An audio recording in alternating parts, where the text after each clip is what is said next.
Bismillahirrahmanirrahim. Alhamdulillah wassalatu wassalamu ala Rasulillahi amma ba'du. Assalamualaikum warahmatullahi wabarakatuh.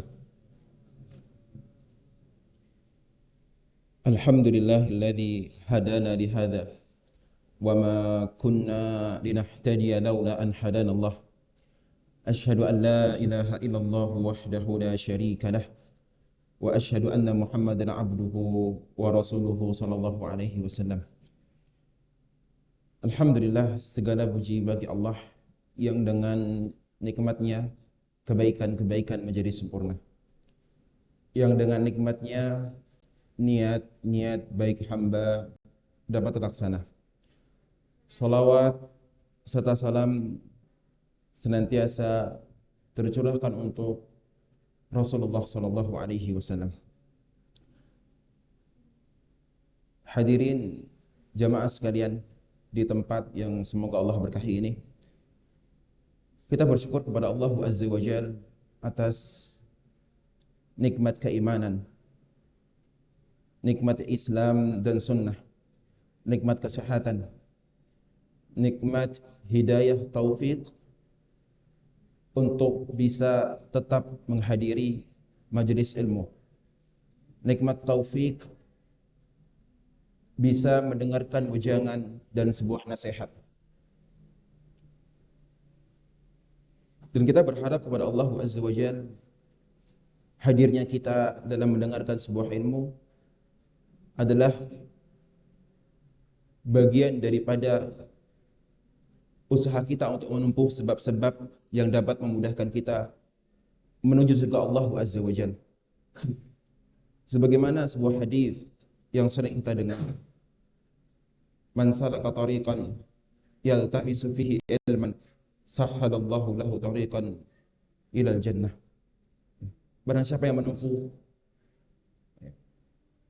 jalan untuk menuntut ilmu, mendengarkan sebuah ujangan dan nasihat, sebuah ilmu, maka Allah Azza wa Jalla akan memudahkan jalannya menuju surga Allah Azza wa Jalla.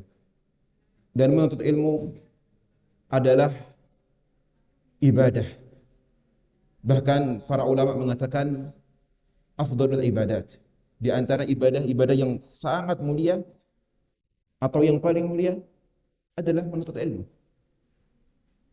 Dan sebagaimana yang disebutkan dalam hadis tadi, Rasulullah adalah jalan mudah di antara sebab menuju surga Allah Tabaraka wa Ta'ala. Dan sering kami sampaikan dalam beberapa forum dan kesempatan tentang bagaimana ada kehidupan setelah kehidupan dunia ini. Ada kehidupan setelah kematian. Bahkan kehidupan setelah kematian adalah kehidupan yang hakiki. Ketika Nabi SAW mengatakan umur rata-rata umatku adalah 60 sampai 70 tahun. Wa aqalluhum man yajuzu dzalik. Dan sedikit sekali yang lewat. Bahkan mungkin ada yang masih muda telah Allah wafatkan.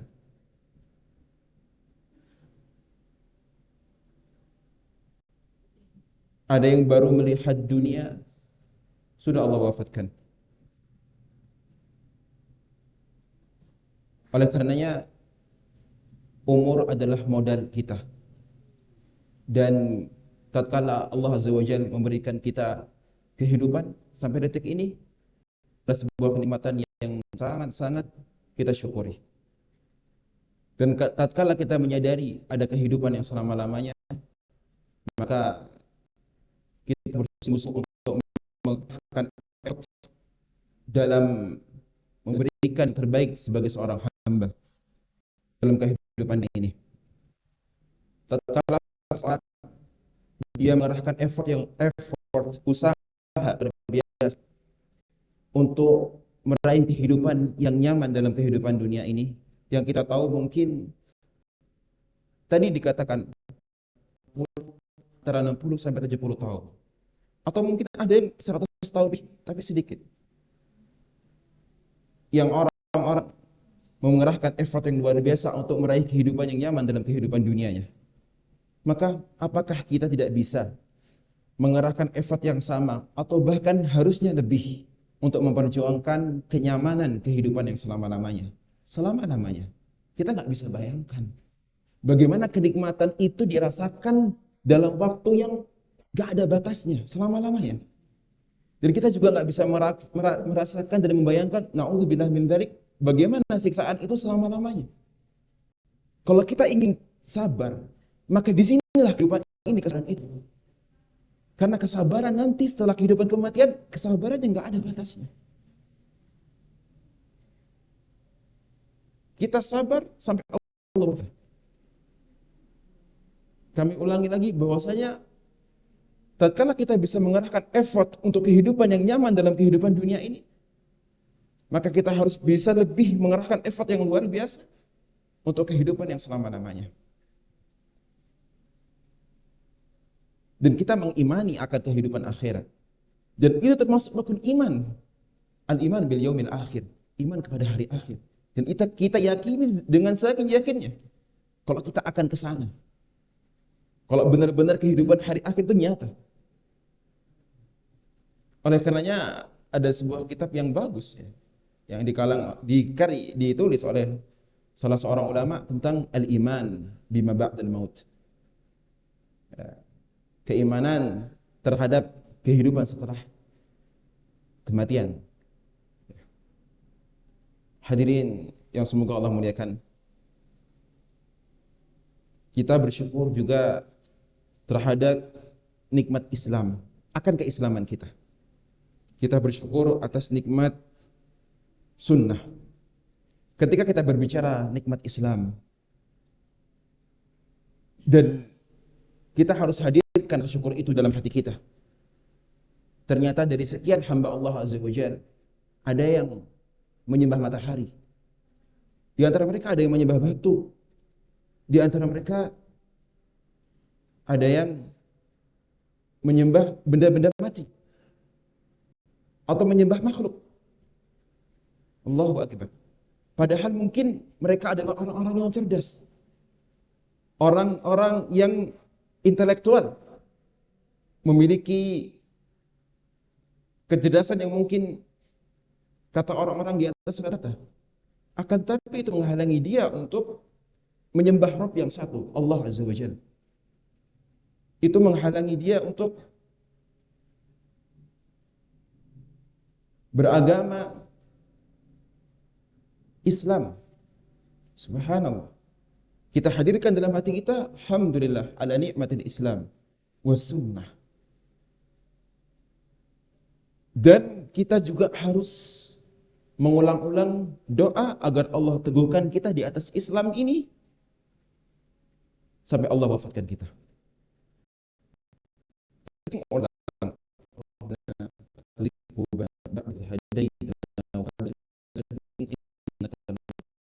Kita lihat diri kita, sering kita berdoa meminta Tuhan.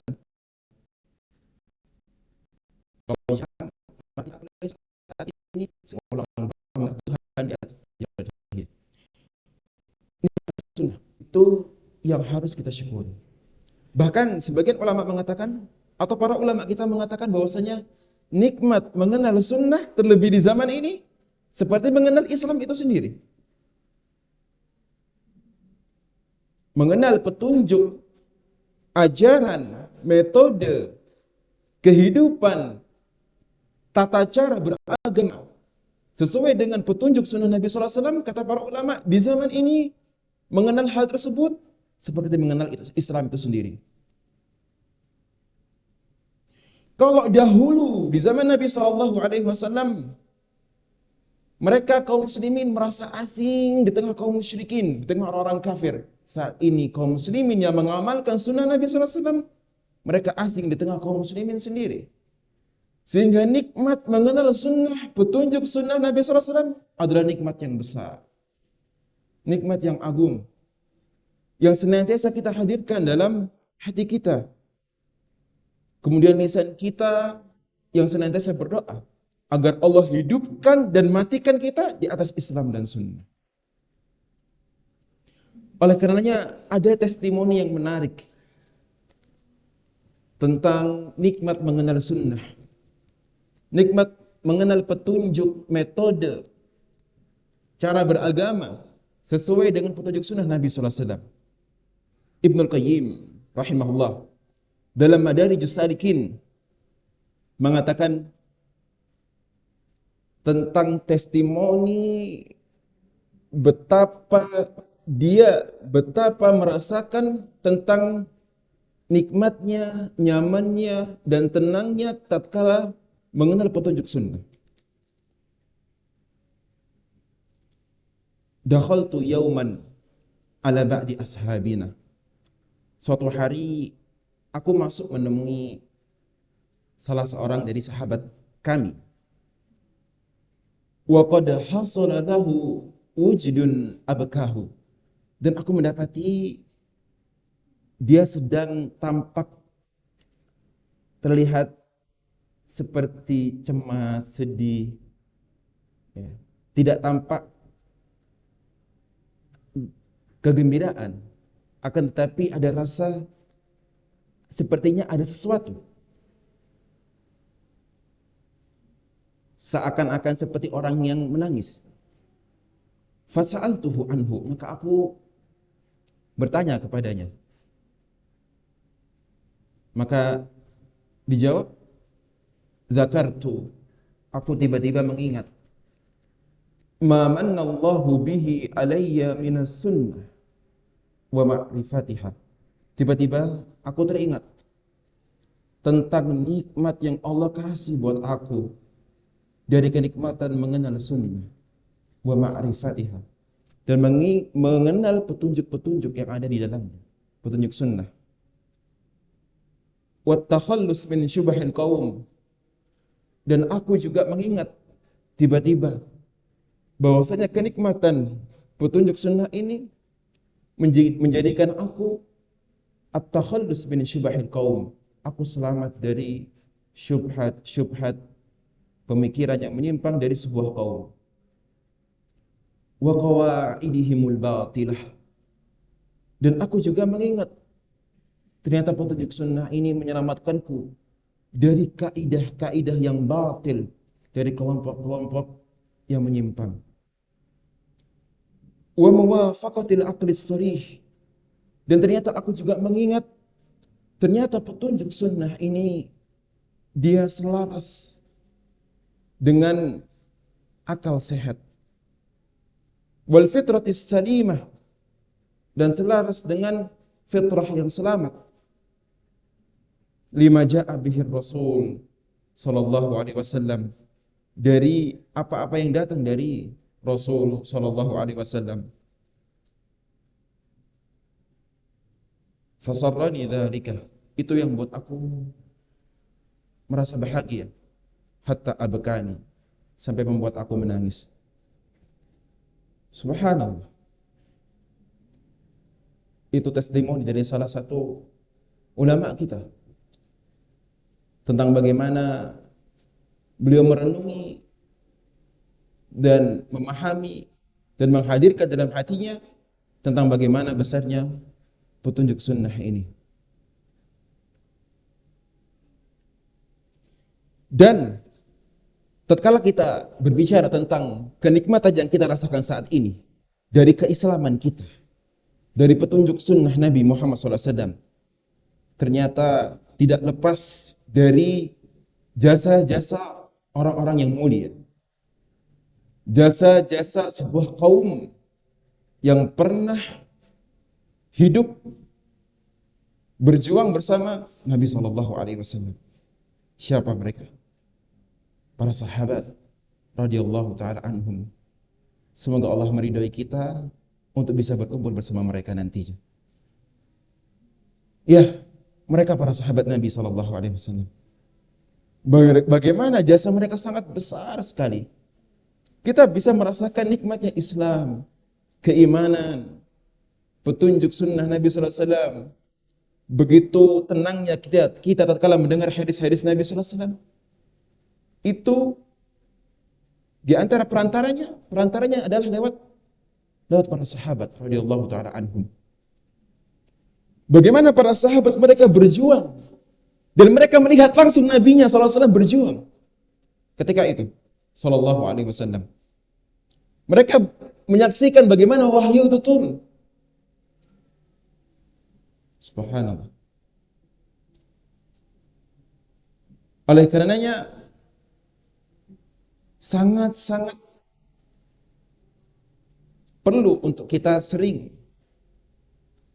mengingat kembali jasa-jasa mereka, para sahabat radhiyallahu taala anhum. Di tengah-tengah sebagian orang yang mulai untuk menjauhkan kaum muslimin dari mencintai para sahabat radhiyallahu taala anhum.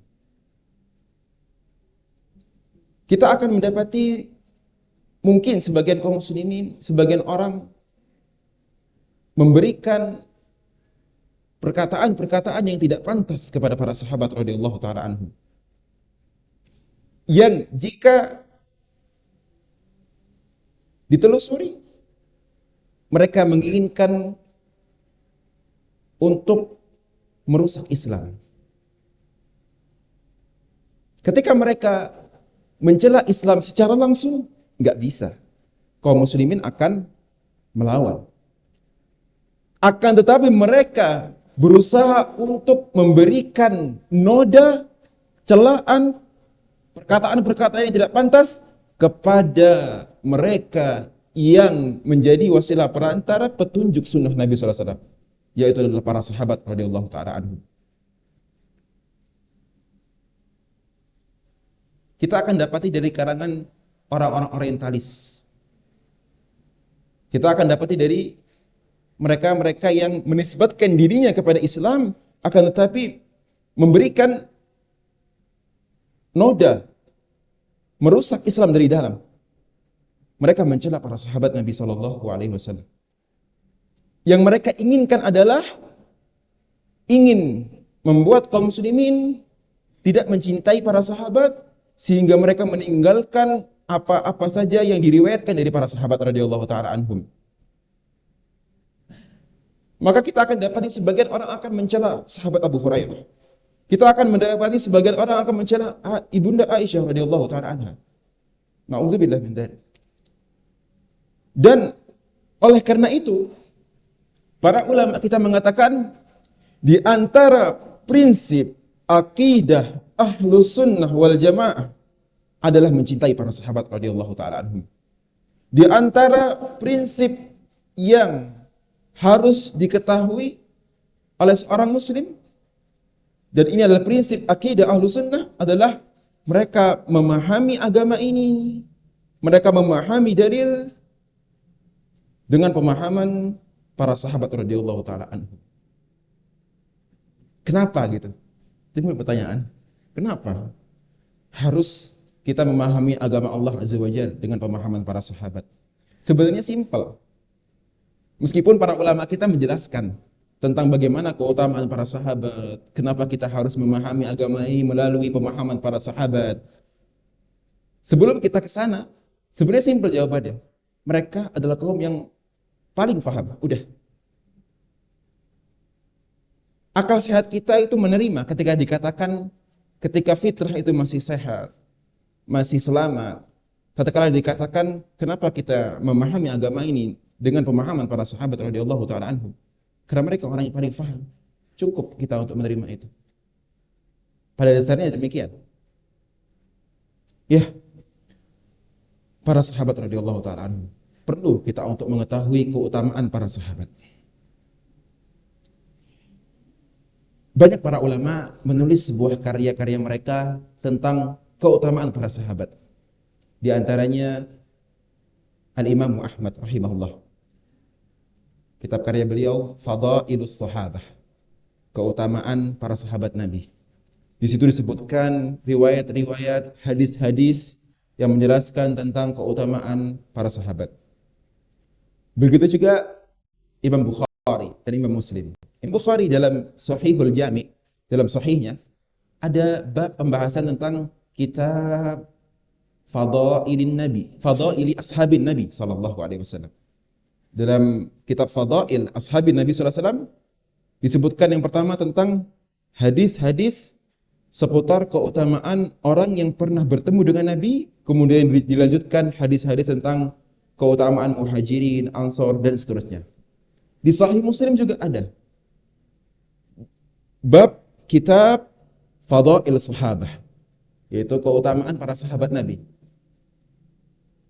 Kalau di Sahih Muslim dimulai dari Fadail Abi Bakar. Ya, keutamaan Abu Bakar. Disebutkan hadis-hadis tentang keutamaan Abu Bakar. Setelahnya Fadail Umar, keutamaan sahabat Umar radhiyallahu ta'ala anhum ajma'in. Subhanallah.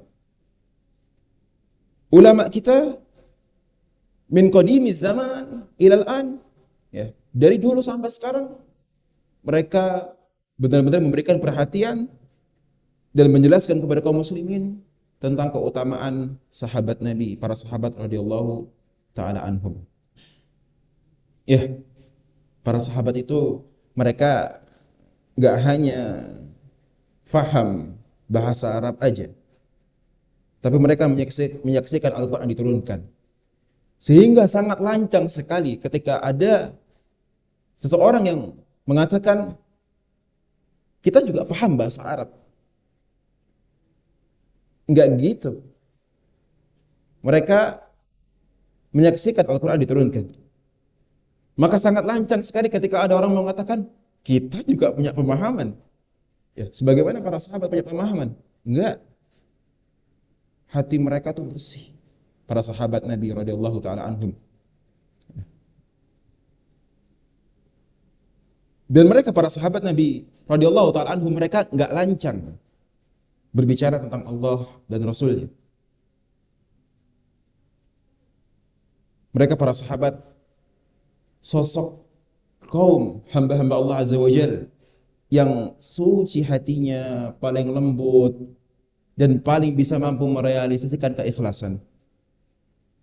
Kalau kita mau merenungi hadis Nabi sallallahu alaihi wasallam tentang yang pertama keutamaan sahabat Abu Bakar aja, hati kita mungkin sangat tersentuh dan mungkin kita akan termotivasi dan mungkin kita akan mencintai sahabat Abu Bakar dan para sahabat yang lainnya.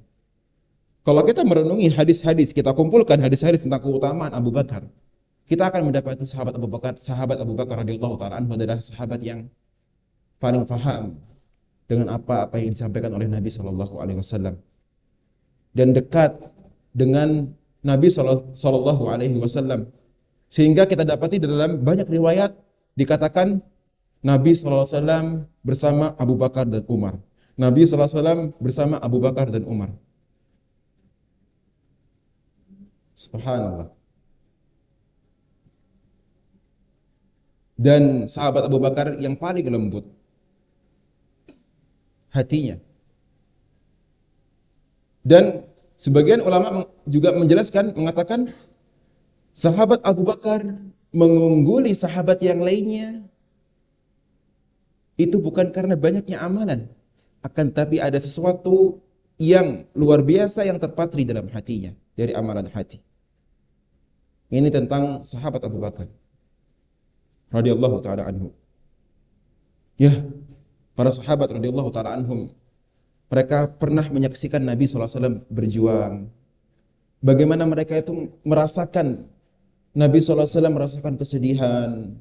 Nabi sallallahu alaihi wasallam, mereka bermusyawarah dengan Nabi sallallahu alaihi wasallam. Ya. Ada hal yang menarik dan mungkin ini kita sering, mungkin pernah terlintas dalam diri kita kalau kita ingin hidup di zaman Nabi sallallahu alaihi wasallam. Benar? Pernah enggak kita terlintas dalam diri kita kalau kita ingin hidup di zaman Nabi sallallahu alaihi wasallam? Mungkin pernah ya. Enak ya. Naam, kalau kita beriman dengan Nabi sallallahu alaihi wasallam. Jadi sahabat Miqdad Ibnul Aswad, beliau ketika sedang bermajlis, tiba-tiba ada orang yang lewat. Ada orang lewat, tiba-tiba mengatakan, "Tuba lihatainil ainain qad ra'ata Rasulullah sallallahu alaihi wasallam." beruntung banget ya kedua mata ini. Maksudnya orang itu yang dilihatnya dari sahabat tersebut. Rasulullah SAW telah melihat Rasulullah SAW. Wadidna annana syahadna ma syahidta. Sekiranya kami bisa melihat, menyaksikan apa yang telah engkau lihat. Wa ra'ayna ma ra'ait. Dan kami melihat apa yang telah engkau lihat. Gitu. Tapi apa responnya sahabat Miqdad Ibn al-Aswad radhiyallahu ta'ala anhu? Malah marah. Ya, terkejut gitu. Dan perawi yang meriwayatkan ini mengatakan ma qala illa khaira. Maksudnya orang itu perkataannya sebenarnya baik gitu. Menginginkan ya mungkin bertemu dengan Nabi sallallahu alaihi wasallam. Kan setiap dari kita ingin melihat. Dan semoga Allah azza wajalla memberikan rezeki kepada kita untuk bisa bersanding dengan Nabi sallallahu alaihi wasallam di surga nanti. Nah, sahabat Miqdad ini ketika dikatakan seperti itu mengatakan ma yahmilu hadzal rajul an yatamanna mashhadan ghayyabahu. Apa yang menyebabkan orang ini berkeinginan, berangan-angan untuk melihat sebuah pemandangan yang sudah Allah hilangkan? Artinya dia udah enggak bisa melihat Nabi SAW. Nabi udah wafat. Lau syahidahu kaifa yakunu fih. Kalaupun dia melihat Nabi SAW, gimana keadaan dia ketika itu, ketika melihat? Nah, kemudian beliau mengatakan, wallahi laqad hadara Rasulullah sallallahu alaihi wasallam aqwamun akabbahumullahu ala manakhirihim fi jahannam. Demi Allah, telah hadir ada di hadapan, di sisi Nabi sallallahu alaihi wasallam sebuah kaum yang ternyata mereka Allah campakkan mereka ke dalam neraka jahanam. Ya. Ya kita tahu. Dan kita membenarkan akan hal itu. Karena di zaman Nabi SAW tidak hanya orang-orang yang beriman. Ada orang-orang munafik. Ada orang-orang kafir. Ada orang yang telah melihat Nabi, wajah Nabi SAW, tapi tidak beriman.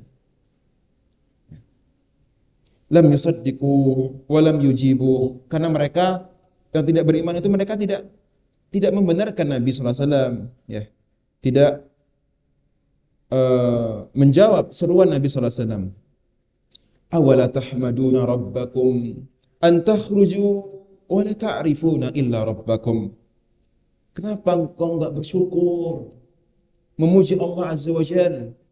Ya, engkau keluar maksudnya dari perut ibumu, wala ta'rifuna illa rabbakum, dan engkau enggak mengetahui kecuali Rabb yang satu, yaitu agama Islam.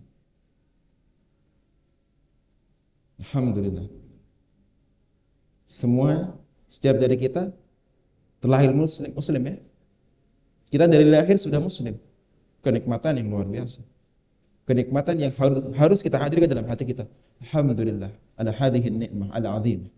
Ada nikmatul Islam. Dan kita jaga dengan mengikat diri kita dengan petunjuk sunnah Nabi SAW. Di antara bentuk cara rasa syukur kita adalah dengan mengikat diri kita dengan petunjuk sunnah Nabi SAW. Semua yang dinikmati kaum muslimin dari beribadah kepada Allah Azza wa Jalla sampai saat ini itu tidak lepas dari jasanya para sahabat Nabi radhiyallahu taala anhum.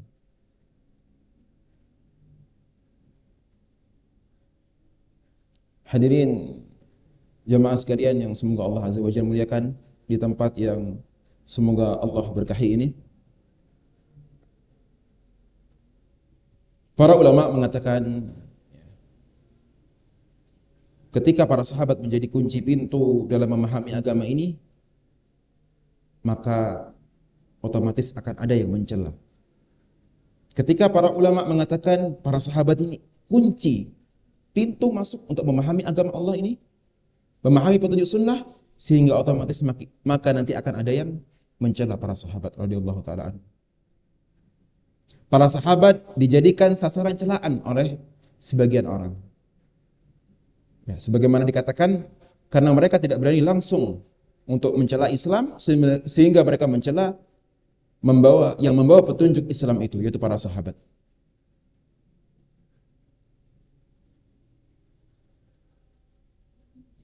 Dan Ibnu Mas'ud pernah mengatakan, "Man kana mustannan falyastan biman qad mat." Ya, barang siapa yang ingin mengikuti petunjuk sunnah yang diikutin, maka ikutilah orang yang telah wafat. Siapa mereka? Ya. Ulaika ashabu Muhammadin sallallahu alaihi wasallam. Mereka adalah para sahabat Nabi Muhammad sallallahu alaihi wasallam. Dan ikhwati fillah, kita harus tahu, dan juga para sahabat itu adalah orang yang paling jauh dari menyusahkan diri sendiri, dari takalluf. Takalluf ini tercela. Takalluf seseorang beribadah dengan menyusahkan diri sendiri. Dengan mereka berinovasi misalnya dalam ibadah mereka yang tidak pernah diajarkan oleh Nabi sallallahu alaihi wasallam. Dan Nabi sudah tegaskan itu, sudah beri peringatan.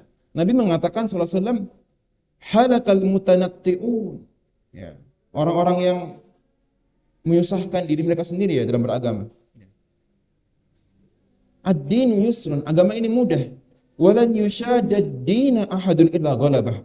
Dan tidaklah seseorang itu menyusahkan dirinya, berbuat takalluf, membebani dirinya, yang enggak pernah diajarkan oleh Nabi SAW, kecuali dia akan dikalahkan.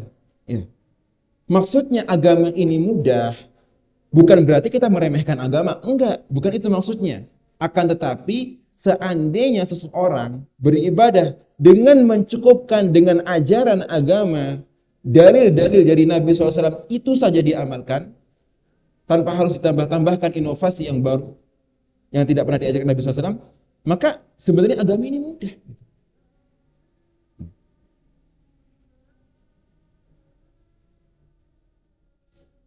Ibnu Mas'ud mengatakan, qaumun, ya, mereka adalah para sahabat, qaumun ikhtarahumullahu li suhbati nabiyhi. Mereka adalah sebuah kaum yang dipilih oleh Allah Azza wa Jalla untuk menemani nabinya, wali nusrati dini, dan untuk menolong agamanya. Fa'rifu lahum fadlahum, maka ketahuilah keutamaan mereka. Wa tamassaku bima tastati'una min akhlaqihim, dan berpeganglah teguh sesuai dengan kemampuan kalian dari akhlak mereka. Subhanallah. Ketika kita ingin mengetahui, ketika kita ingin memahami agama Allah ini, dan ketika kita ingin meneladani, mencontoh dalam kita beragama, contohlah para sahabat Nabi radhiyallahu ta'ala anhum. Dan tatkala kita ingin mencontoh akhlak, maka kita mencontoh akhlak para sahabat radhiyallahu ta'ala anhum. Kemudian para sahabat, sebagaimana kita katakan, menjadi rujukan dalam memahami dalil. Dan Allah Azza wa Jalla tegaskan dalam Al-Quran hal tersebut.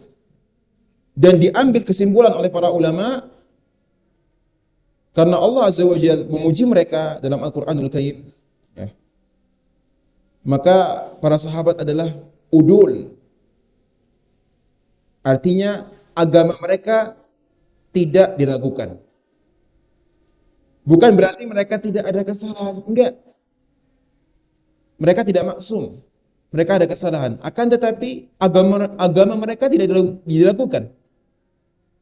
Dan kalaupun ada kesalahan, itu tidak berangkat dari kesengajaan.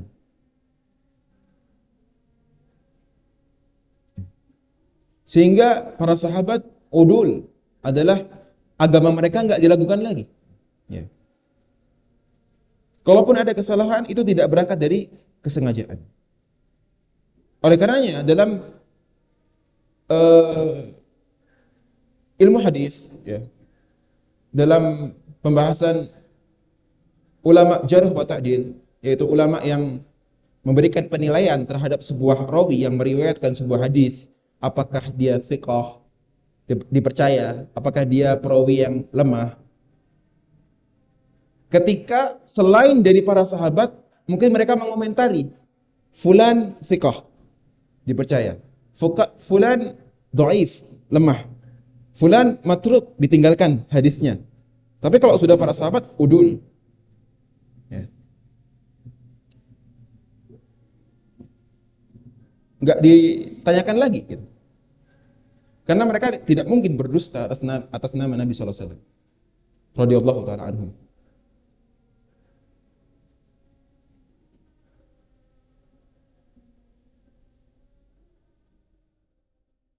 Oleh karenanya sebagian ulama mengatakan orang yang mencela para sahabat Nabi sallallahu alaihi wasallam mereka dipukul, didera. Dan ulama juga mengatakan tapi kalau yang mencela Ibunda Aisyah dipenggal. Kenapa? Karena tentang kejadian Ibunda Aisyah dituduh berzina. Dan Allah Azza wa Jalla dalam Al-Qur'anul Karim telah menjelaskan membebaskan dari tuduhan tersebut. Tidak benar itu ya. Sehingga tatkala ada orang mencela Ibunda Aisyah, artinya dia sedang tidak menerima Al-Qur'an juga. Karena Allah juga telah menjelaskan dalam Al-Qur'an Karim membebaskan tentang tuduhan tersebut yang dituduhkan kepada Ibunda Aisyah radhiyallahu taala anha.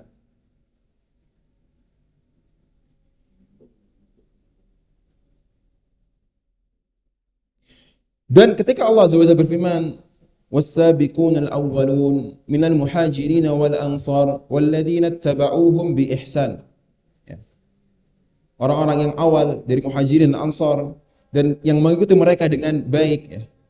Ya. Ini pujian bagi mereka para sahabat.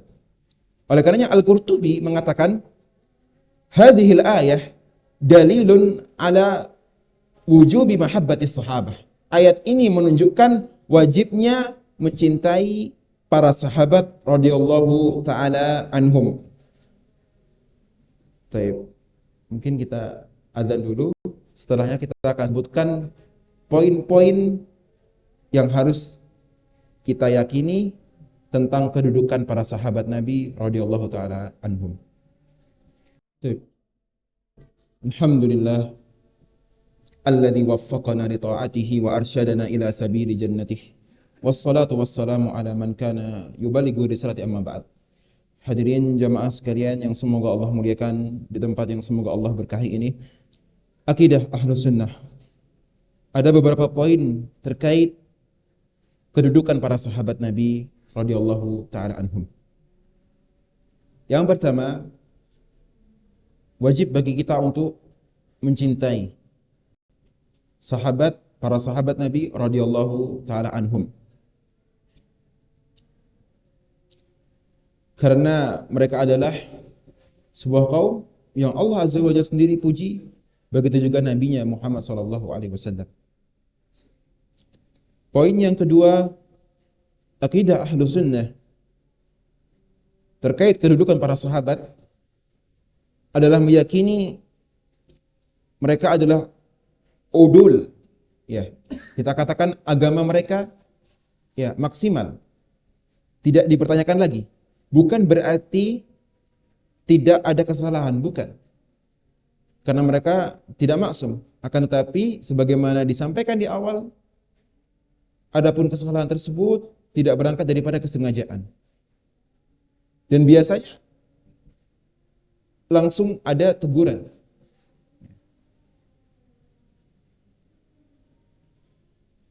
Yang kedua tadi, meyakini mereka udul. Artinya agama mereka baik.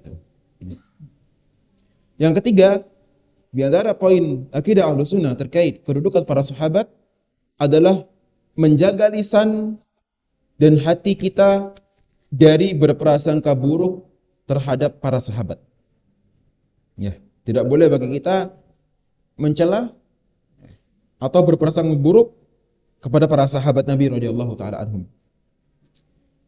Kemudian poin yang keempat terkait akidah Ahlus Sunnah terkait kedudukan para sahabat adalah Ini hampir sama dengan poin yang ketiga. Cuma disebutkan kembali, wajib menahan diri dari membahas perselisihan di antara para sahabat Nabi radhiyallahu taala anhum. Ya, kita kalau melihat sejarah sedih kita tentang sejarah yang terjadi di zaman para sahabat dahulu.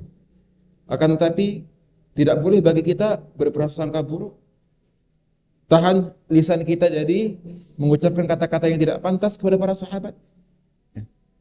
Dan para ulama kita juga telah mencontohkan dan menjelaskan tentang di antara akidah Ahlussunnah adalah tidak wajib menahan diri ya. Maksudnya wajib menahan diri tidak membicarakan hal-hal yang terjadi perselisihan di antara para sahabat.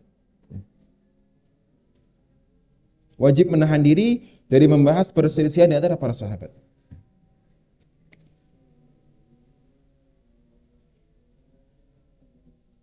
Dan apa yang terjadi di antara mereka, sebagaimana disampaikan, ketika ada kesalahan tidak berangkat daripada kesengajaan. Kemudian yang kelima, di antara poin akidah Ahlussunnah terkait para sahabat adalah memintakan ampun untuk para sahabat radhiyallahu taala anhum.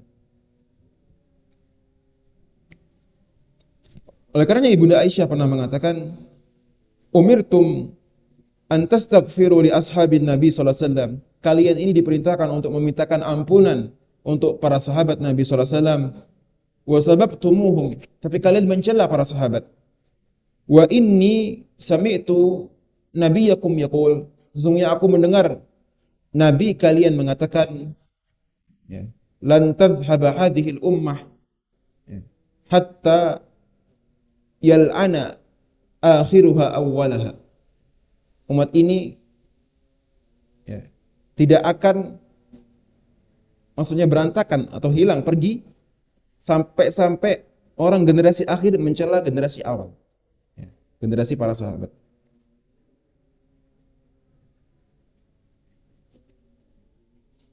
Al-Imam Ahmad ibn Hanbal rahimahullah dalam kitab beliau Fadailus Sahabah juga memasukkan hadis tentang larangan mencela sahabat Nabi sallallahu alaihi wasallam. Dari sahabat Abi Sa'id Al-Khudri radhiyallahu anhu, Nabi SAW bersabda, "La tasubbu ashabi." Jangan kalian cela sahabat-sahabatku. Fa walladzi nafsi biyadihi.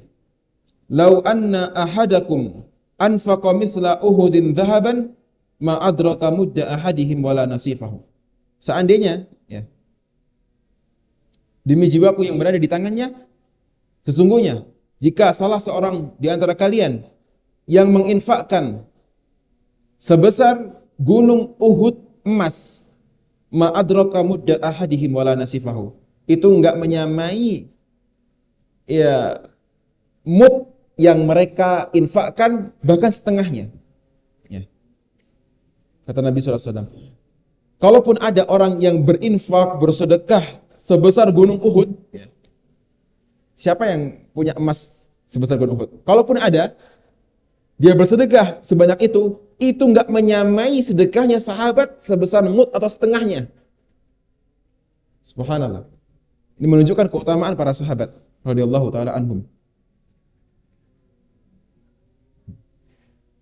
Kemudian dinukil dari Abu Zur'ah Ar-Razi, disampaikan Al-Khatib Al-Baghdadi dalam kitab Al-Kifayah fi Ilmi Riwayah, "Idza ra'aita ar-rajula yantakisu ahadan min ashabi Rasulillah sallallahu alaihi wasallam fa'lam annahu zindiq." Jika engkau melihat seseorang yang mencela satu aja dari sahabat Nabi sallallahu alaihi wasallam, fa'lam annahu zindiq, ketahuilah dia orang zindiq. Zindiq, munafik. Wa dzalika anna ar-rasula indana haqq wal Qur'an haqq. Karena Rasul bagi kami adalah hak. Dan Al-Qur'an juga hak, benar. Artinya Al-Qur'an dan sunnah menunjukkan tentang keutamaan para sahabat. Wa inna ma adda ilaina al-Qur'an was sunan ashabu Rasulillah sallallahu alaihi wasallam. Ya. Al-Quran dan Sunnah ini sampai kepada kita melalui para sahabat Rasulullah sallallahu alaihi wasallam. Wa inna ma aradu an yajrahu syuhudana liyubtilu al-kitab wa sunnah.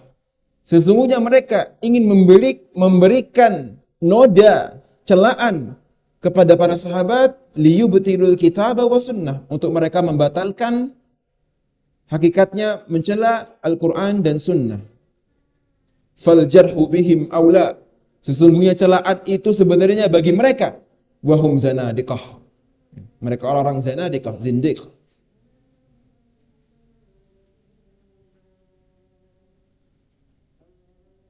Kemudian pernyataan yang sama juga disampaikan Sufyan ibnu Uyainah yang wafat tahun 198 Hijriah, salah seorang ulama ahli hadis. Man ta'ana fi ashabi Rasulillah sallallahu alaihi wasallam fahuwa sahibu hawa. Barang siapa yang mencela para sahabat Rasulullah SAW, maka ketahuilah dia pengikut hawa nafsu. Imam Nawawi rahimahullah juga mengatakan, alam anna sabbas sahabati haramun min fawahishil muharramat. Ketahuilah, mencela para sahabat Nabi SAW adalah sebuah keharaman dan termasuk perbuatan keharaman yang keji. Kemudian Ibnu Hajar dalam Al-Isabah mengatakan, ittafaqa al-ulama ala annahum udul wa lam yukhalif fi dhalika illa syudhulu minal mubtadi'ah. Ya. Para ulama sepakat bahwasanya para sahabat udul, agama mereka itu terjaga, ya. Wa lam yukhalif fi dhalika illa syudhul minal mubtadi'ah, dan tidak ada yang menyelisihi, mengingkari hal tersebut kecuali sekelompok orang dari kalangan ahli bid'ah. Kalau kita melihat para ulama mengagungkan, menyebutkan keutamaan para sahabat, ini karena disebabkan jasa mereka, yaitu para sahabat, dalam mengagungkan, membawa Islam. Sehingga jamaah sekalian, kita perlu untuk menanamkan kecintaan kepada para sahabat Nabi SAW, kepada keluarga kita dan masyarakat kita. Imam Malik rahimahullah pernah mengatakan, kana salaf yu'allimuna auladahum hubba Abi Bakrin wa Umar. Dahulu para salaf mengajarkan anak-anak mereka kecintaan kepada Abu Bakar dan Umar. Kama yu'allimuna surata minal Qur'an, sebagaimana mereka mengajarkan surat dari surat-surat Al-Qur'anul Karim.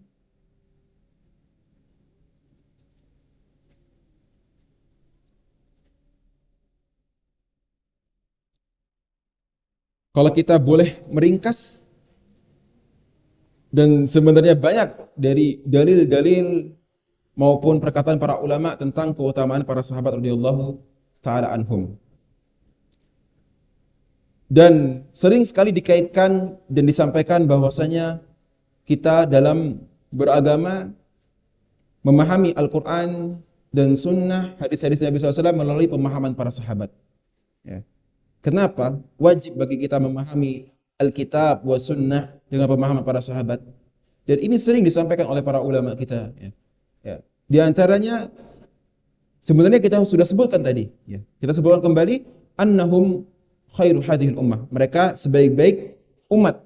Sebagaimana disebutkan dalam Sahihain dari sahabat Ibnu Mas'ud, Nabi SAW bersabda, khairun nasi qarni. Sebaik-baik generasi adalah generasiku. Summal ladzina yalunahum, summal ladzina yalunahum.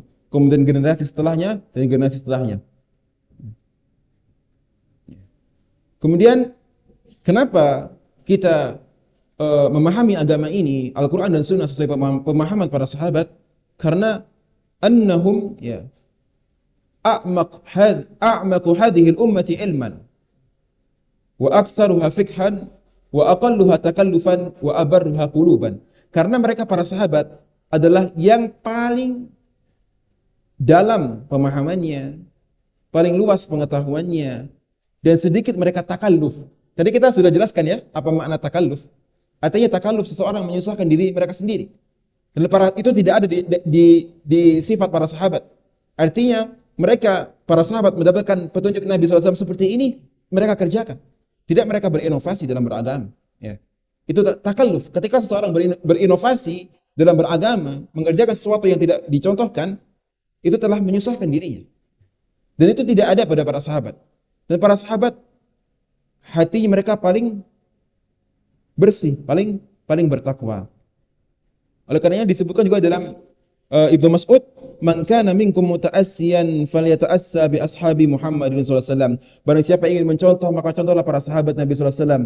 Fa innahum kanu abarra hadhihi al-ummati quluban, karena mereka orang yang paling bertakwa hatinya, wa a'maqaha ilman, paling dalam ilmunya, wa aqallaha takallufan, paling sedikit mereka berbuat takalluf, wa aqwamaha hadiyan, paling lurus petunjuknya, wa ahsanaha halan, paling bagus keadaannya, qauman ikhtarahumullahu ta'ala li suhbati Nabi sallallahu alaihi wasallam. Mereka adalah sebuah kaum yang dipilih oleh Allah Azza wa Jalla untuk menemani nabinya sallallahu alaihi wasallam. Fa'rifu lahum fadlahum, maka ketahuilah keutamaan mereka, wattabi'uhum fi atharihim, dan ikutilah atharihim, petunjuk-petunjuk mereka, fa innahum kanu 'alal hudal mustaqim, karena sesungguhnya mereka berada di atas petunjuk yang lurus.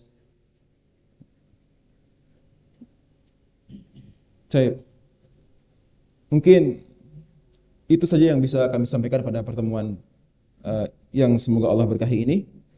Masih banyak hadis-hadis, masih banyak perkataan yang para ulama, penjelasan para ulama tentang keutamaan para sahabat radhiyallahu anhum. Semoga sedikit yang kita telah sampaikan, yang kita dengar, semoga ini menjadi pemantik menumbuhkan kembali rasa cinta kita kepada para sahabat radhiyallahu anhum. Kemudian kita mengajarkan kepada keluarga terdekat kita dan kepada masyarakat kita tentang para sahabat radhiyallahu taala anhum. Sedikit lebihnya kami mohon maaf. Subhanakallahumma bihamdika asyhadu an la ilaha illa anta astaghfiruka wa atubu ilaik. Wassalamu alaikum warahmatullahi wabarakatuh.